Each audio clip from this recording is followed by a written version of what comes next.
Hi guys, my name is Sun and I repair musical instruments. Welcome back to part 2 of 2. Today we're going to add the skin to a flute pad.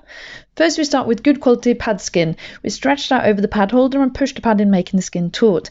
I'm using a Ferris open hole pad cutter here, but you can have machined holders in small increments for a tight fit. It's really important the skin is stretched tight before you start cutting around the edge of the pad. When cutting, I leave about 1 millimeter to allow for good overlap on the back of the pad.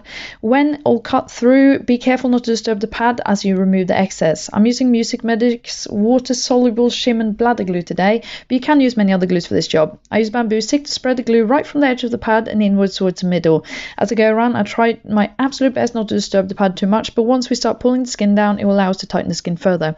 Once the glue is spread, I dab the stick in the glue once again and start pulling the skin down from the edge of the holder and onto the back of the pad. I always work by pulling it directly inwards towards the middle of the pad to get an even stretch and less folds. As I go over it several times, I make sure there's no folds or air bubbles.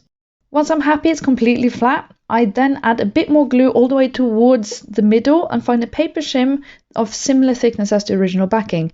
I carefully position and push it down using a clean cotton bud, and then I leave it to dry on my desk lamp.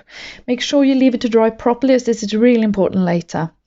While it dries, we can clean up cutting mats and other surfaces to make sure we're ready for the next step. I use lighter fluid to remove oil and dirt from my cutting mat. We'll get the pad back in the open hole pad cutter with the skin facing down this time. Please make sure that your internal cutter actually clears the plastic backing of the pad before you hammer through the skin. Give it 3 good whacks and you should be good to go. As we let it dry properly, there's no pulling or warping of the skin, and the pad's good as new with the positioning marks still clearly visible through the new skin and ready to be seated. Hope you enjoyed this video. Thanks for watching and keep the music going.